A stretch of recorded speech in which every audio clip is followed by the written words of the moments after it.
diagnosis mereka sama, namanya retinitis pigmentosa. Saya baru dengar itu, dan itu sepertinya nama penyakitnya itu keren sekali. Saya punya tradisi itu sejak kecil, sejak tahun 1983 itu saya selalu khatam di bulan Ramadan. Di situ saya berdoa, ya Allah, kalau memang saya sudah ditakdirkan menjadi buta, berikan saya jalan untuk tidak terpisah dengan kitab suci. Tadi kalau anak-anak sekarang mengatakan apa pasrah dengan elegan, saya itu memilih diksi bersahabat dengan takdir. Kebaikan hari ini, investasi masa depan.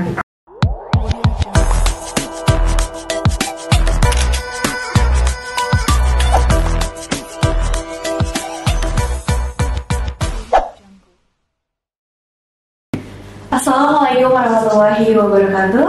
Kembali lagi bersama saya Ida Kurnia di podcast Siniar Dialektika, menggali ilmu, mencari titik temu. Halo semuanya, teman-teman Sivitas Siniar Dialektika. Kali ini saya memiliki kehormatan untuk berbincang secara langsung dengan sosok yang menginspirasi dan luar biasa, yaitu Profesor Dr. Alimin MAG. Selamat datang, Prof. Apa kabar, Prof? Sehat. Alhamdulillah. Perjalanan tadi aman ya, Prof? Aman. Sedikit macet. Sedikit macet, memang. Iya, biasa ya. Jakarta dan Ciputat ya, teman-teman. Oke, Prof. Prof Alimin ini teman-teman mampu menghafal Al-Quran 30 juz dan mencapai puncak karirnya dalam akademik sampai dengan guru besar ya, Prof ya. Masya Allah. Nah, mungkin langsung saja ya, Prof ya. Saya ingin mengawalinya percakapan kita itu mungkin ke arah yang momen-momen kritis pada saat itu. Turning point itu terjadi di 2016 ya, Prof, tentang kondisi mata Prof. Nah itu bolehkah diceritain lagi ke saya dan teman-teman Sivitas tentang kejadian itu gitu, Prof, untuk melalui perbincangan kita. Silakan, Prof. Oke, jadi problem pada mata saya itu sebenarnya terjadi sejak kecil, sudah ada gejalanya, tapi tidak relatif, tidak mengganggu gitu. Jadi udah ada sakit gitu, Prof, dari awal? Sebenarnya tidak ada yang sakit. Gejalanya itu rambut senja, ya. Itu yang paling. Tapi bagi saya itu juga ada keuntungannya, karena dengan itu saya tidak banyak bermalam. Ya, jadi saya menjadi bujang yang selalu di rumah. Aduh, ya siap tidak menggeluti dunia malam gitu ya, Prof, kalau kata anak-anak zaman sekarang nih, Prof. Nah, jadi gini, ketika saya kemudian menyusun disertasi itu terasa sudah mengganggu ya, dan saya itu berarti, mohon maaf, Prof, berarti itu di tahun berapa, Prof, pas menyusun disertasi tersebut? Sekitar tahun 2006 ya. 2006, oke. Saya periksa ke dokter, beberapa dokter ya, beberapa rumah sakit itu dengan dokter-dokter spesialis. Diagnosis mereka sama, namanya retinitis pigmentosa.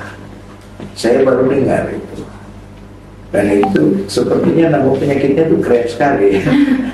Bahasa ilmiahnya gitu ya, Prof? Ya. Bagus ya. Retinitis pigmentosa ini terjadi disfungsi pada retina ya, sehingga terjadi perburukan penglihatan secara progresif. Berita buruknya nggak ada medical treatmentnya, nggak ada obatnya, nggak ada cara untuk menyembuhkannya. Dan saya waktu itu kan masih bisa berselancar sedikit di internet, mencari artikel-artikel mereka. Saya juga percaya pada dokter, karena semua ciri-ciri yang disebutkan di artikel itu sama dengan yang saya rasakan. Dan catatannya di situ mungkin yang sedikit memberikan teror psikologi ya, bahwa semua penderita seperti retinitis pigmentosa akan berakhir dengan kebutaan, kecuali dia meninggal sebelum kebutaan itu terjadi. Oke, Prof, berarti sejak kecil itu Prof kan sudah, maksudnya rambut senja. Nah, ketika di 2006 itu berarti pas menyusun disertasi, Prof mengalami semacam buta yang maksudnya enggak yang langsung buta gitu ya Prof ya? Waktu itu masih bisa.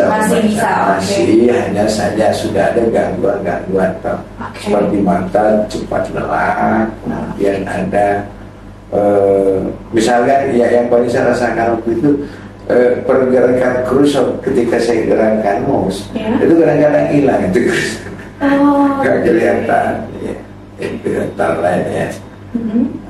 Kemudian parah-parahnya itu mungkin mulai tahun 2012 di mana saya sudah tidak bisa membaca teks ya. Sehingga ada beberapa hal yang itu yang saya tinggalkan. Misalnya waktu itu kan saya editor Ahkam ya. Iya, saya jurnal Ahkam, bahkan saya dengan Pak Lebih Pak Syamsul berhasil bisa mengantar itu menjadi aktor yang profesional waktu itu masanya sebelum open journal system itu. Nah, tapi setelah itu saya karena tidak bisa lagi membaca, akhirnya saya mengganti. Nah, Prof, paling nanti untuk pembahasan ini akan terus mengikuti pembahasan kita, tapi saya sedikit penasaran dulu Prof tentang perjalanan Prof untuk akhirnya berkapasitas untuk akhirnya bisa untuk menghafal 30 juz itu Prof. Nah, penasarannya itu di sini Prof, itu prosesnya ketika Prof sudah mengalami yang secara sempurna atau pada sebelumnya juga sudah proses atau bagaimana Prof, dan apa yang akhirnya memotivasi Prof akhirnya untuk menyelesaikan hafalan tersebut gitu Prof? Ya, jadi sebenarnya menjadi seorang hafiz itu adalah cita-cita yang pernah ada. Cita-cita. Karena saya keluar dari pesantren aja menghafal 8 juz. Ya. Itu pesantrennya berarti selesai di Madrasah ya kan? Terus tapi ada saya punya tradisi itu sejak kecil, sejak tahun 1983 itu saya selalu khatam di bulan Ramadan. Sampai di tahun 2014 ya.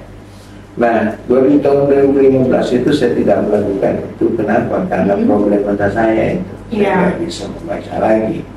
Dan jujur saya merasakan seperti apa ya, mungkin itu yang disebut dengan despiritualisasi ya.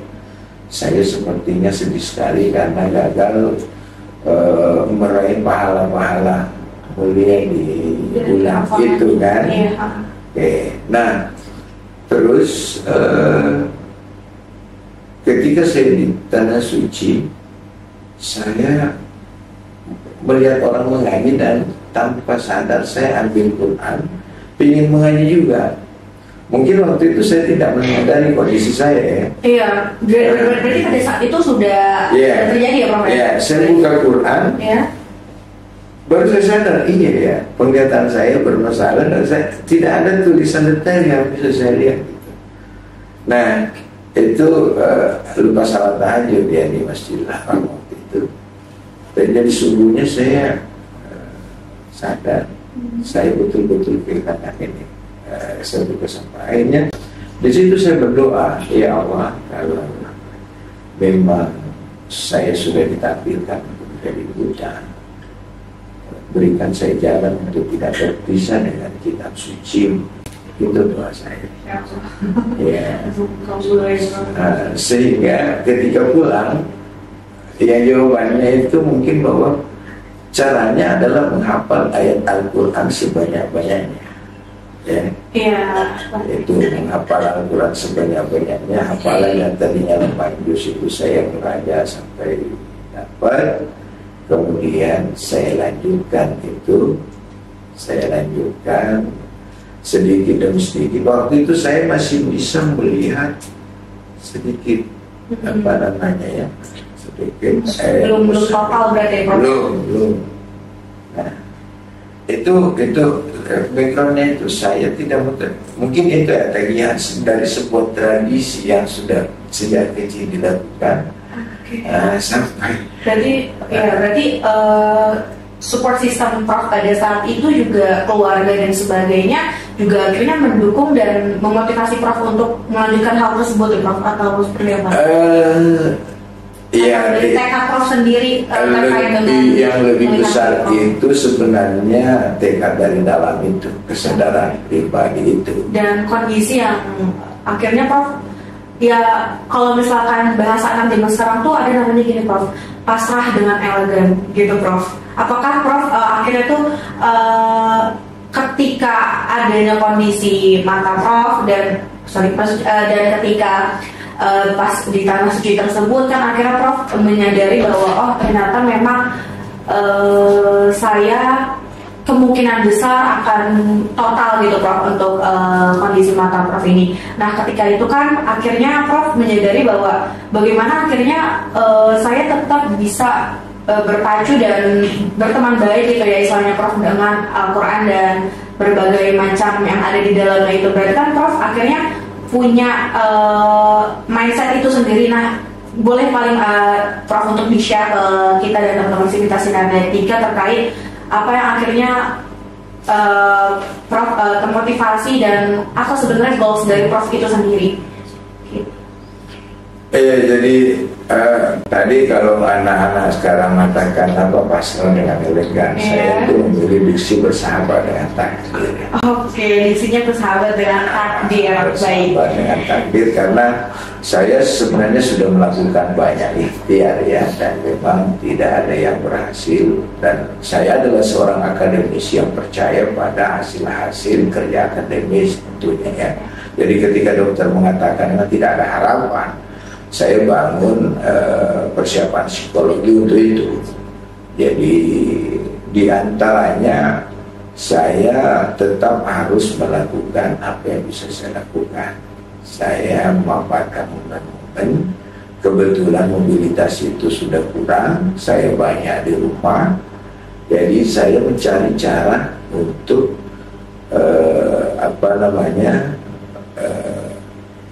bisa tetap mengaji itu. Nah pada akhirnya saya dapat ini HP, saya otak-atik karena saya syukurnya itu karena saya sudah familiar dengan teknologi yang ada ya Prof ya. Sebelum itu terjadi kan, otak-atik ketemu Quran Android, kemudian waktu itu nggak bisa dibaca ya, nggak bisa dibaca, tetapi begitu saya setel modus malam, backgroundnya berubah jadi hitam, tulisannya jadi putih, masih bisa lah saya membaca halaman itu meskipun tidak bisa melihat halaman secara utuh ya. Nah, itu tapi spek penglihatan yang sesempit itu saya gunakan semaksimal mungkin ya untuk menambah amalan sedikit demi sedikit, dan itu saya lakukan sampai di juz 18. Nah setelah juz 18 memang sudah tidak ada sama sekali. Saya akhirnya mencoba dengan kebenaran. Itu berarti tidak ada sama sekali ketika Prof melihat di handphone itu ya Prof? Iya. Oke. Dan selanjutnya setelah juz 18 ini akhirnya mendengarkan. Dengan mendengarkan itu saya terbantu dengan kemampuan bahasa Arab yang sedikit saya miliki. Kemudian kan ada akumulasi pengetahuan yang terkait misalnya tadi dan sebagainya kan, tahu terjemahannya juga, sehingga tertuntut dengan itu. Jadi prosesnya itu ketika saya misalnya mendengarkan ayat di awal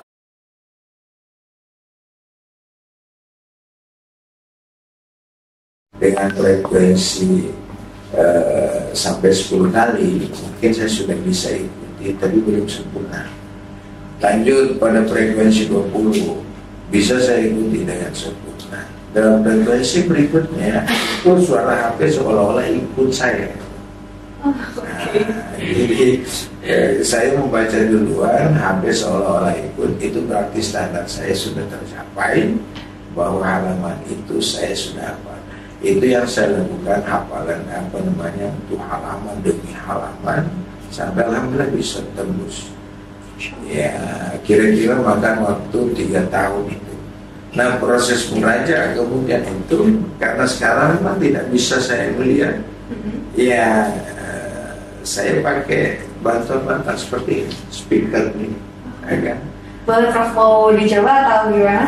Jadi Biar teman-teman sivitas juga bisa lihat secara langsung. Misalnya saya mau baca juz 2 ada juz 2 kan?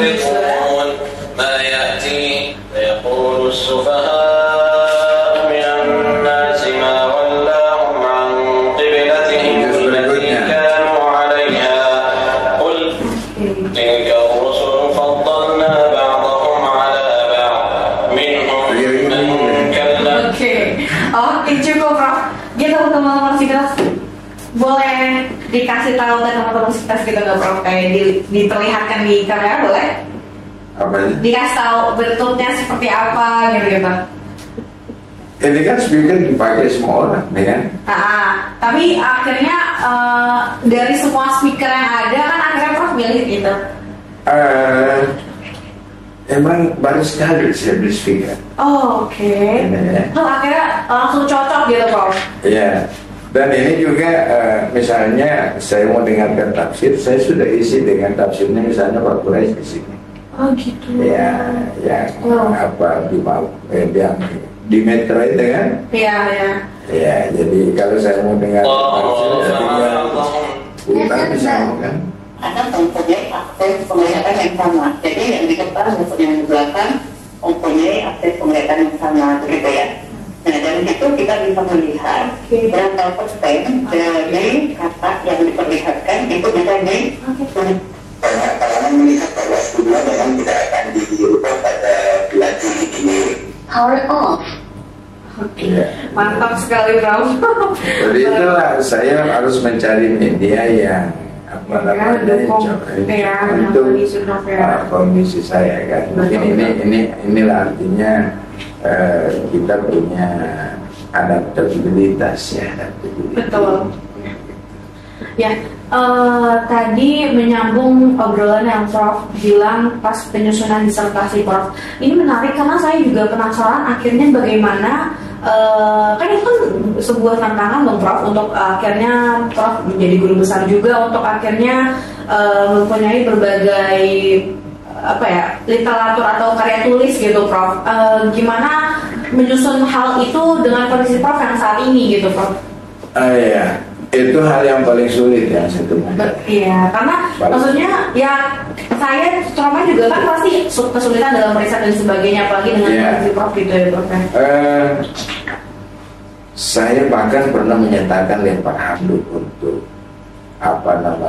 gelar akademik yang nama profesor itu. Tahun 2014 sampai 2019 relatif saya nggak punya karya. Saya belum menemukan cara untuk itu. Ya. Meskipun sebelumnya saya termasuk orang yang lagi nulis. Prof, berarti Prof. Ketika 2 tahun itu istilahnya pasif dalam berkarya dan sebagainya, apakah itu sebuah perjalanan Prof belum menemukan metodenya atau proses Prof menerima kondisi Prof atau bagaimana? Iya, kita mendeklar dulu nih biar hal yang berbeda Prof. Lebih pada proses penerimaan kondisi dan sekaligus adaptasi ya Prof ya ketika sudah menemukan adaptasi. Tetapi itu juga dalam proses adaptasi itu saya kira tidak begitu pasif sekali karena ada kegiatan-kegiatan yang akademik lainnya ya. Di antaranya tahun 2016 sampai 2019 di situ kan saya menghafal Al-Quran ya. Iya. Nah, tapi untuk menulis ini gimana itu Prof? Saya memang sudah nyerah sebenarnya, sudah nyerah. Nah, kalau bisa saya katakan ini berkah COVID pada 2020 itu. Iya. Akhir 2019 kan terjadi COVID untuk kita itu kira-kira bulan Maret itu kan WFH ya, betul. Nah, Di situ kan terjadi perubahan sosial ya. Semua orang beralih ke daring kan.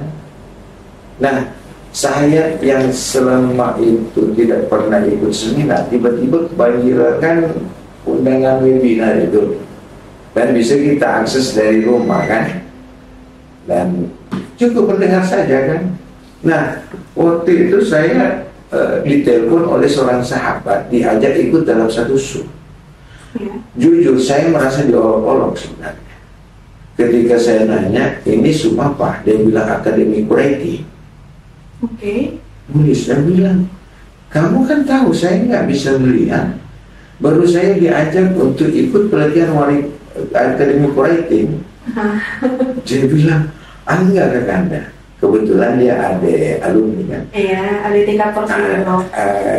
Berbasis alma mater, akademisi dari alma mater yang sama bikin pelatihan itu. Dia bilang dia kan, kita mau kakak hadir di situ untuk memberikan motivasi karena saya tertua di antara mereka. Nah, ketika saya ikut, ya maklum saya kan sebenarnya itu Academic Writing itu bisa saya katakan itu dunia yang saya tinggalkan. Karena dulu kan saya editor jurnal ya. Iya, yang bagi kau bilang Al-Ahkam itu ya. Begitu saya dengarkan itu, saya gergetan. Kenapa harus saya dipilih gitu ya Bro? Enggak, bukan saya gergetan karena apa yang diceritakan itu adalah hal yang bisa saya lakukan dulu, sekarang nggak bisa itu kan. Jadi akhirnya Prof menemukan kayak jejak gitu ya Prof ya, tentang masa lalu gitu. Ya, kemudian udah mereka ajak, nah kita kolaborasi aja. Idenya apa? Mari kita diskusikan. Nah kebetulan kan aku rasa sudah apa kan. Iya. Nah, jadi saya tuh refleksi terhadap ayat itu kemudian saya coba berpikir ini bisa nggak kita menjadikan ini sebuah bahan kan? Jadi pertemuan itu memunculkan semangat baru buat saya untuk menulis, ya kan? Lalu pertanyaan berikutnya bagaimana apa yang harus saya tulis? Sementara saya tidak bisa meriset. Nah, ketika saya membaca Al-Quran, disitulah saya melakukan riset sebenarnya. Terkadang ada kata-kata Al-Quran yang saya ini kayaknya bisa contoh. Ada tulisan saya itu terbit di salah satu jurnal di Afrika ya. Itu mengumpulkan kata-kata yang bermakna seks dalam Al-Quran ya. Dan saya itu kumpulkan sebatas ingatan, oh di sini ada, di sini ada, di sini ada. Lalu saya diskusikan ke teman-teman lah yang sepertinya kita bagusnya itu dibahas dari aspek komunikasinya, bagaimana Al-Quran mengkomunikasikan seks. Kita pakai pendekatannya Isuzu, kayaknya cakep tuh ya. Nah ini yang kayak gitu. Nah lalu kemudian kan ide bagaimana menulisnya, banyak usulan teman-teman. Ada soundwrite di mana kita bicara itu omongannya menjadi teks, ternyata gagal. Saya mencoba mendikte, anak saya menulis mengetiknya, ternyata gagal juga. Keypad bunyi gagal, semua gagal. Ya, tapi eksperimen itu bagi saya mendekatkan pada temuan, ya kan? Iya, jadinya kita tahu gitu Prof. Ya setidaknya itu saya tidak pikirkan lagi karena itu nggak bisa. Benar-benar. Jadi opsi A sampai C itu sudah ada. Saya sudah kesampingkan. Saya harus mencari yang lain. Iya. Ya kan? Nah, begitulah Allah sang penunjuk, sang memberikan petunjuk ya. Karena tidak pernah terpikirkan sama sekali. Itu di malam itu saya duduk ya, tiba-tiba saya meraih satu kertas mungkin sekecil ini. Saya lihat begini kan, sampai ini menjadi seperti roll begitu ya. Terus saya kan pencet begini, jadinya gepeng kan? Lalu saya urai. Ini kan ada garis nih. Di badannya tadi kan ada garis. Saya jepit begini, saya nulis. Nah tulisan itu nggak tahu entah apa yang saya tulis itu. Orang tulisan itu kan tulisan orang yang kalut gitu kan. Lalu? Sampai di bawah penuh. Dan saya tinggalkannya begitu saja. Paginya istri saya lihat marah dia. Kenapa marah? Ternyata kertas kecil itu faktur pembelian barang untuk bukti kegiatan di sekolahnya. Oke, berarti ini salah satu kisah-kisah konyol Prof ya. Karena banyak sekali sebenarnya kisah-kisah konyol Prof setelah saya baca di website gitu Prof. Iya, tentang itu kan. Iya. Nah, saya bilang tunggu dulu. Ini kan paginya itu, wah dia awali dengan marah itu. Tunggu dulu, Bunda. Saya bilang, Bunda bisa baca itu? Bisa. Dia baca kan? Nah, dengan dia baca itu muncul dalam pikiran saya sudah ketemukan cara. Saya peluk dia, saya bilang, jangan marah. Kesalahan kecil ini akan saya bayar dengan sesuatu yang besar. Dia nggak paham itu. Apa maksudnya? Langsung saya mencari sesuatu. Cari sesuatu karena saya sudah ada konsep apa ya. Dari itu saya tadinya sih saya ambil skripsi ya. Skripsi yang hardcover. Lalu saya buka skripsi bekas tentunya ya. Saya buka. Lalu saya kata begini. Jadi tadinya itu awalnya itu cover skripsi, lalu kemudian berubah menjadi kartun, dia agak kasar, terus berubah jadi triplex bekas, dan akhirnya ya, ini gunanya apa? Ini sebenarnya ada karet-karetnya, ada karet-karetnya. Ini sebenarnya jadi malu. Ketika saya masukkan begini. Iya. Ini karet itu kan membentuk garis-garis. Iya, membentuk kayak ada garis yang timbul gitu ya Prof ya. Lalu saya menulis di atasnya. Ya, jadi menulis. Tulisannya tentunya tidak begitu bagus, tapi terbaca kan. Iya. Misalnya saya berikan contoh. Oke, boleh Prof. Biar teman-teman Civitas juga lihat nih.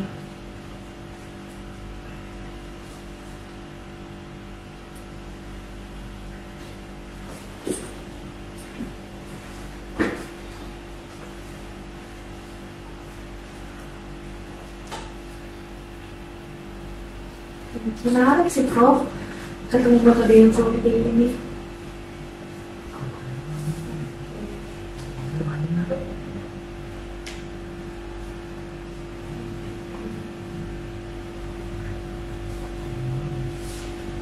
Anda bisa baca ya? Coba Prof, maaf ya. Kebaikan hari ini, investasi masa depan. Oke, ini tolong kita boleh dengar dari tulisan Prof Alimin. Dari karet yang di biar teman-teman lihat juga. Ini karetnya ada papan tentunya. Karetnya disusun seperti garis yang akan timbul dari buku tulis gitu, terus dilapisin oleh kertas yang ingin ditulis dan ditulis ini tulisannya kayak gitu. Wow, menarik sekali Prof. Untuk menemukan metode ini Prof, berarti setelah adanya setelah adanya proses yang waktu itu yang Prof diajak oleh yang alumni itu yang untuk bahas tentang rating itu Prof, atau masih ada lagi proses maksudnya apakah setahun lagi setelah itu atau gimana Prof untuk menemukan metode seperti itu? Kalau metode untuk menulis kayak gini kan sebenarnya yang tadi prosesnya itu dari yang malam-malam itu kemudian saya menulis, tapi untuk menemukan ide memang dari pertemuan teman-teman itu. Jadi sebenarnya ini adalah satu rangkaian, dan mungkin itulah salah satu makna ayat bahwa qadara fahada, Allah sudah menetapkan dan menunjukkan jalannya, karena ini kan merupakan rangkaian bersambung satu sama lain, ya kan, dimana saya selesai hafalan kemudian diajak teman-teman untuk bergabung dalam satu kelompok atau komunitas online itu. Di situ kita diskusi, bahan yang saya bawa itu adalah refleksi dari ayat-ayat Al-Quran itu. Lalu kemudian ketika mentok untuk bagaimana menuliskannya, karena idenya sudah ada, ya Allah memberikan petunjuk dengan melalui kertas kecil itu kan, yang bisa saya bilang itu kan kecelakaan. Nah, jadi saya tulis, dan dengan cara inilah saya menulis. Dan kalau memang konsepnya sudah ada di kepala, saya bisa menulis ini biasanya bahkan sampai 15 halaman itu tanpa ada coretan. Wow. Ya, tanpa, kalaupun ada coretan tuh nih, ya. Cuma memang kadang-kadang terjadi kecelakaan. Kecelakaannya seperti ini misalnya, saya lagi nulis, lalu kemudian tiba-tiba dia nelpon. Saya dengan refleks ngangkat telepon kan. Oke. Jadi kan distract banget ya bro. Saya itu nggak tahu saya terakhir nulis di mana, betul-betul. Kan? Nah kalau sudah begitu, meskipun 3 halaman, itu biasanya konsep akan jadi ketika saya mulai dari awal. Itu tantangannya. Dan kemudian kecelakaan yang pernah saya alami, saya menulis itu dari jam 9 malam sampai jam 2 kira-kira. Hitungan saya ada sekitar 20 halaman sebetulnya. Satu artikel pertama itu sudah selesai sebenarnya, tinggal finishing. Iya. Itu paginya saya berikan ke putri saya untuk diketik transkrip kan, dipindahkan. Putri saya heran, ya ini menulis apa? Ini kenapa? Ini kertas kosong. Apa yang terjadi? Ternyata semalaman itu saya menulis dengan pena yang tidak nyata. Itu kisah menyedihkan, tapi orang tahu. Iya, karena udah semalaman Prof, udah mau makan waktu bergadang gitu ya Prof. Ya Allah. Itu tapi memang ini proses yang agak lambat ya. Proses agak lambat, tapi ini lebih cepat daripada teman-teman yang tidak mencoba tadi, tidak melakukan apa-apa itu ya.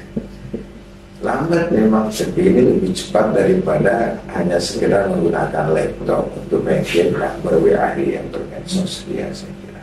Iya, setuju Prof. Makasih Prof udah sharing tentang metodenya loh Prof.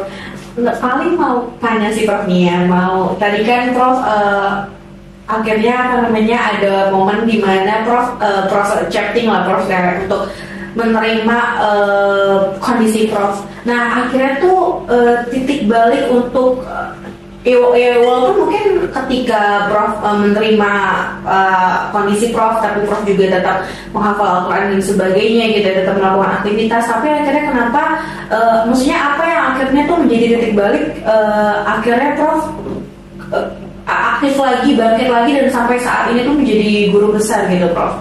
Apa yang akhirnya memotivasi Prof, entah memotivasi atau entah yang akhirnya gak bisa nih seperti ini, harus bangkit lagi, atau gimana sih Prof prosesnya gitu? Karena kan itu balik lagi ke keadaan psikis ya Prof ya, bagaimana akhirnya kita menerima kondisi kita dan sebagainya gitu Prof. Saya itu sebenarnya nggak pernah down dengan ini. Iya. Nggak pernah merasa down. Mungkin itulah salah satu hikmah orang beriman ya. Oke. Beriman. Saya punya cerita ketika seorang dokter mendiagnosis saya. Saya sudah dulu di depannya begini, sekitar 2 menit dia diam. Diam karena dia tidak bisa menyampaikan beritanya kepada saya. Lalu saya mengatakan, dok, apakah diagnosis dokter ini juga sama? PTSD mental kaget ya. Nah, daerah itu karena saya tuh ketawa-ketawa aja di depannya kan. Dia bilang, Bapak kerjanya apa? Saya bilang dosen. Dia bilang, dosen itu kan sangat mengandalkan netra mata. Iya betul. Jadi bisa beradaptasi, cari kerjaan-kerjaan yang tidak mengandalkan mata. Saya spontan katakan, maksud dokter apa saya harus belajar menjadi pijat refleksi dengan netra?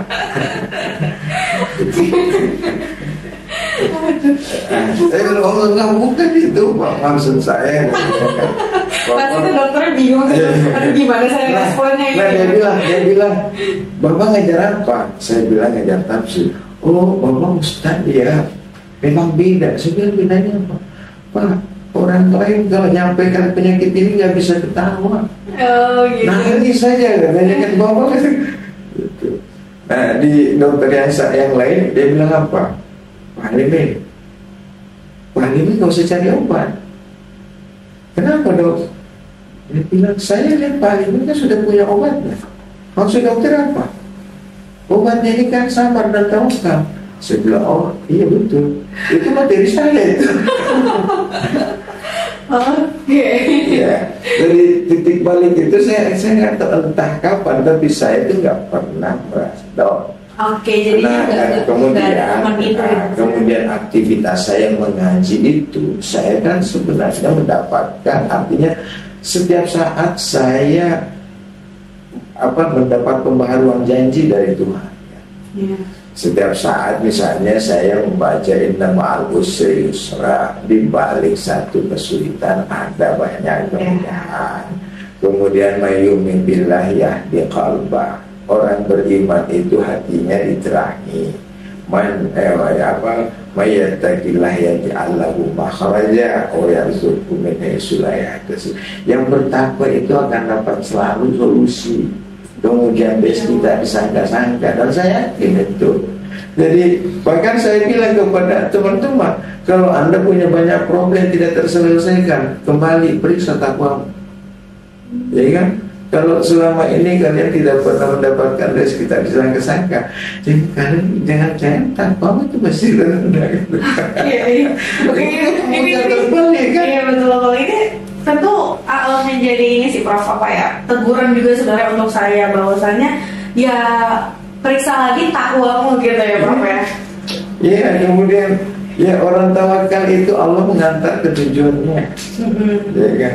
Innallaha balighu amri. Jadi ayat-ayat seperti itu dengan seperti itu. Jadi saya itu dari soal rezeki, saya rasakan tidak berkurang setelah saya begini, malah nambah. Iya, itu. Jadi saya tidak pernah merasa kesulitan apa-apa ya. Dan begitulah saya syukurnya saya berada di lingkungan dan komunitas terdidik yang mengerti konsep dan mengaplikasikan nilai-nilai kemanusiaan ya. Di kampus ini saya tidak merasa kesulitan karena teman-teman itu dalam soal kebutuhan saya mereka berusaha untuk membantu tanpa diminta. Oke Prof, ya ampun, kita tuh udah berbincang cukup lama dan ini udah di penghujung nih Prof nih. Cepat ya Prof ya ternyata. Prof, sebelum kita akhiri Prof ada closing statement mungkin untuk teman-teman Sivitas Sinerletika yang menonton ini, entah itu Prof memberikan pandangan Prof atau memberikan motivasi dan sebagainya gitu Prof, untuk generasi penerus bangsa ini gitu Prof. Iya, dalam kondisi apapun jadilah manusia yang khairul ummah ya. Khairul ummah itu kan yang amruna bil ma'ruf wa yanhauna 'anil munkar. Dengan begitu kan menjadi alfa'ul linnas. Ya, manusia yang manfaat ya. Memang dalam melaksanakan itu banyak sekali tantangan dan hambatan, tetapi tetaplah usaha karena satu hambatan yang kamu lewati itu adalah sukses yang kecil.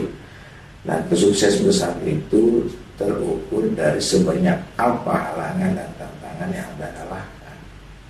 Ya, itu tetaplah berjuang semuanya.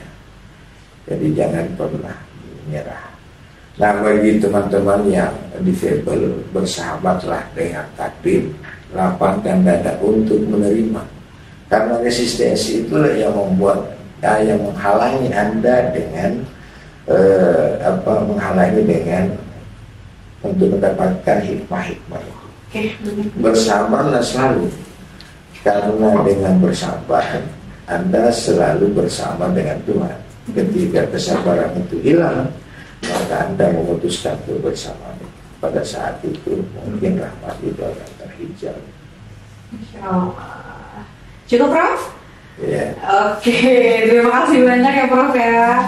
Prof Alimin sudah sharing bersama kita nih teman-teman Sivitas tentang kisah beliau dan juga berbagai tantangan dan akhirnya mencapai kapasitas yang akhirnya ya dengan kompetensi itu tuh akhirnya mendukung Prof untuk tetap berlanjut dan selalu akhirnya punya berbagai prestasi sampai saat ini. Nah, mungkin teman-teman Sivitas, saya juga ingin memberikan beberapa insight tentang perbincangan kita hari ini, saya dengan Prof Alimin, yaitu bahwasanya dalam diri sendiri itu tuh penting sekali untuk punya tekad ya, Prof ya.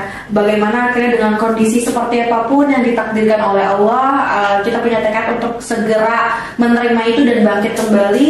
Dan juga terkait tadi penting menurut saya tentang spiritualitas itu, bahwasanya dengan mempunyai takwa, insya Allah mau keadaan seperti apapun kita bisa untuk tetap lanjut gitu ya, Prof ya, untuk menjalani hidup ini gitu. Jadi jangan lupa untuk cross check kembali ketakwaan kita kepada Allah dan bagaimana akhirnya kita mengimplementasikan dalam kehidupan sehari-hari. Seperti itu teman-teman senior Dialektika.